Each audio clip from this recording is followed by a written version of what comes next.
¿Quiénes son los almorávides? Mi primer instinto fue relacionar el término con palabras que yo conociera como almojábana o almohada, y solo pude deducir su relación etimológica de ser una palabra arábica, pero más allá de eso, nunca en mi vida había escuchado de ellos. Sin embargo, al saber que España estuvo muchos años conviviendo con otras culturas arábicas, judías y musulmanas, me permití asociar la palabra a una comunidad de alguna de estas culturas.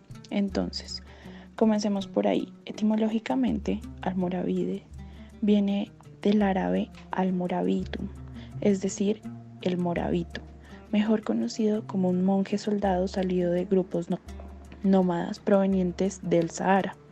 También viene de la forma plural de al-murabit, que significa literalmente el que se ata, y figurativamente el que está listo para la batalla en la fortaleza. El término está relacionado con la noción de ribat, que es una edificación usada como fortaleza y monasterio donde se encontraban los almorávides. Otros escritores se refieren a ellos como los almurathimun, los velados, a partir de lidam, que significa velo en árabe, por lo que los almorávides se velaban por debajo de los ojos, una costumbre adoptada de los bedeberes Sanaya, además de su insistencia en llevar el velo a cualquier lugar, como un emblema de extranjería. Por ejemplo, durante su mandato se prohibió que nadie más pudiera portar el velo, convirtiéndolo en su prenda distintiva. Sin embargo, su aparición en España fue en el siglo XI, cuando la península ibérica se aproximaba a una nueva crisis. Tras la abolición del califato omeya de Al-Ándalus, esta quedó fragmentada en diversos estados autónomos, fragmentación provechosa para los estados cristianos que finalmente veían la oportunidad de avanzar a territorio islámico. En 1085, Alfonso VI logra uno de los acontecimientos más importantes del proceso de reconquista, y es la toma de Toledo, inquietando al resto de las taifas, ya que incitó a que los otros reinos cristianos empezaran a reclamar terrenos. Además, internamente las taifas estaban inestables porque no podían hacer frente a la extorsión que habían practicado los reinos cristianos del norte mediante la solicitud de pairas. Para impedir las acometidas militares se pagaban pairas, o en otras palabras, los reyes de taifas pagaban impuestos a reyes cristianos de los reinos del norte para que no invadieran, saquearan u hostigaran el terreno musulmán. Así que, ante la crisis de no poder mantener más las pairas y la posibilidad de la conquista, entran en una encrucijada entre dejarse conquistar por los cristianos o permitir la llegada de aliados del norte de África, los almorávides. No obstante, sabían que sin importar la elección, con ambos perderían el poder político y la influencia establecida. Sin embargo, ante la conquista de Coria por parte de Alfonso VI, la taifa de Badajoz se inestabiliza por perder una de sus principales ciudades y no le queda de otra que, ante la presión de los cristianos en la frontera y el peligro de ser invadidos por los reinos cristianos, las taifas deciden pedirle ayuda militar a los almorávides del norte de Marruecos e invitan al almorávides Yusuf ben Tasfin a pasar a la península. Se decide que los almorávides esperaban con ansias hacer, de buena forma o por la fuerza, mucho antes de que Toledo cayera a manos cristianas, la aparición en Al-Ándalus. ¿Pero quiénes eran los almorávides? Era un imperio de deberes, ultrarreligioso, que quería crear un estado unificado, centralizado, bajo unas premisas islámicas mucho más exigentes que las de las taifas. Los llamaban los monjes soldados por su carácter militante y de adoctrinamiento. Además, estaban respaldados por los alfaquines, que veían a los almorávides como revitalizadores de la ortodoxia islámica y azotes de los licenciosos monarcas andalusíes. Sin más opciones, las taifas prefieren seguir en un contexto islámico a pesar de sus ideales radicales y permiten la llegada del imperio almorávide. Aquí el asentamiento de los almorávides dio paso a uno de los mayores enfrentamientos militares del siglo XI español, la batalla de Sagras o Salaca, el 23 de octubre de 1086. Las crónicas medievales dicen que las magnitudes de la batalla fueron impresionantes, con un aproximado de 9.000 hombres en batalla, pero solo son especulaciones.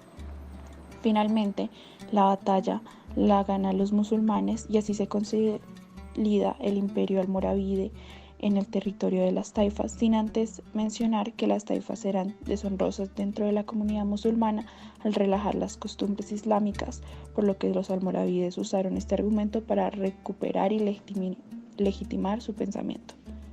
Asimismo, el Islam ortodoxo de los almorávides empieza a prevalecer sobre el de las taifas, específicamente porque los almorávides no pretendían ser meras fuerzas auxiliares de las taifas, ni siquiera sostenerlas, sino incorporarlas al sistema económico y militar del imperio almorávide, de modo que aprovechando el descontento existente entre los musulmanes andalusíes por la cada vez mayor carga tributaria por pagar las pairas, los norteafricanos decidieron dar un golpe de fuerza e invadir las taifas. Los abtasíes se dan cuenta de que los almorávides son el enemigo realmente. Bueno, que lo sabían perfectamente, pero cuando ya ven que no tienen más remedio, intentan pactar con el rey cristiano, con Alfonso VI, que está encantado de pactar con ellos. Pero ese es el pretexto que utilizan los almorávides para quitarlos del medio. A pesar de los intentos de estas en aliarse con los cristianos, una a una las taifas de Granada, Badajoz, Córdoba, Málaga, Sevilla fueron cayendo entre 1090 y 1097 en manos bereberes. Seguidamente fueron sometidas las taifas de Jaén, Murcia y Denia, con lo que solo quedaban las grandes taifas de Badajoz y Zaragoza, así como la insular de Mallorca. A partir de la conquista de Valencia, comienza la hegemonía almorávide en España. Al año siguiente, el emir almorávide intentó aprovechar esta victoria consiguiendo Talavera con el fin de preparar la conquista de Toledo, bastión muy importante que convenía el avance almorávide.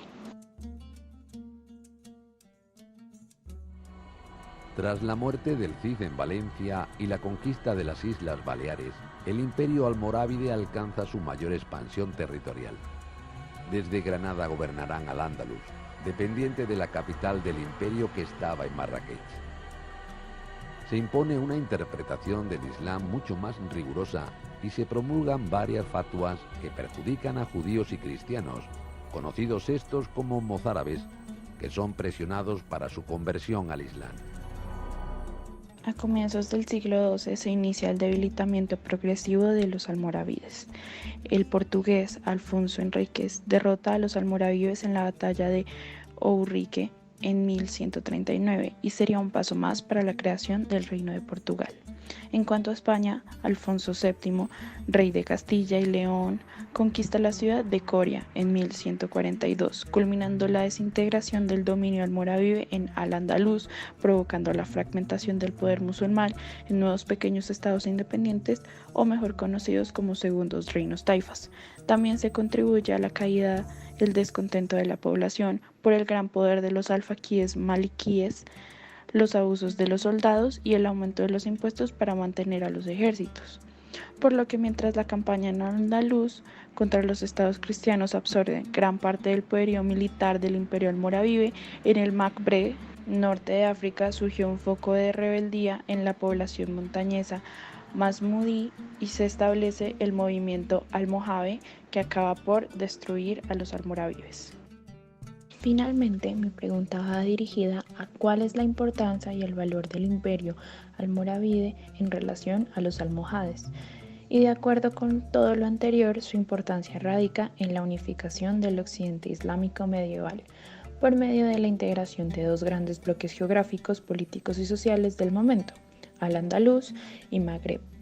Asimismo, se destaca que tanto los almorávides como los almohades venían de etnias bereberes, pero de distintas ramas, de origen norteafricano y que intercedieron la península ibérica con ideales reformistas, jurídico-religiosos, en contraposición a los reinos cristianos del norte.